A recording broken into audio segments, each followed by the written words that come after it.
તો એના અનુસંધાન બંધારણના જે દસ્તાવેજી પુરાવા જે આપણે નાણું વાપરે છે માધ્યમના રૂપમાં, આ ઓરિજિનલ છે પુરુષબાઈના દસ્તાવેજી.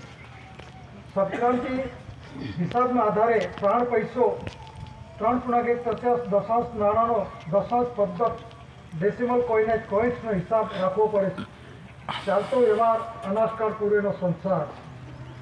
સંક્રાંતિ 2004 જાન્યુઆરી 14 તારીખે આ 2004માં લખાયેલું છે દસ્તાવેજ, એટલે 2004 કરી છે.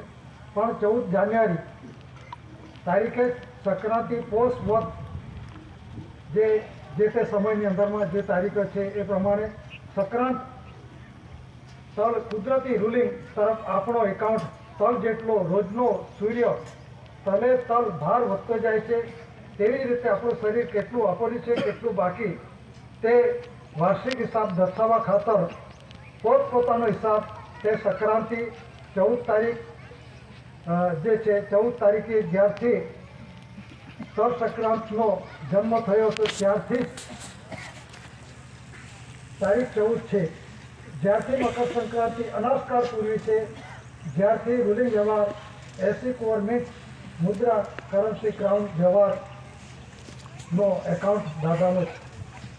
આ જે લખાણ છે સંક્રાંતિનું જે 14 જાન્યુઆરી જ આવે છે, અને 14 જાન્યુઆરી જે આવે છે એ આપણું શરીર વાપર હિસાબ આપણે આરટીની અંદરમાં પણ છે. શરીર દેહી વાપર હિસાબ 100 હિસાબી પ્રમાણ જમા કરવા માટેનું આરટીની અંદરમાં જે બધું ઉપર પહેલાં લખેલું હશે.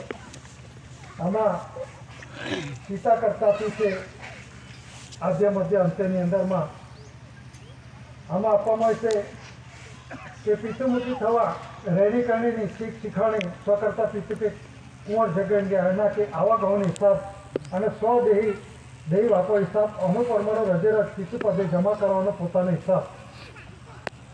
આજ આપણે બાપને ઘરેથી આવ્યા છીએ.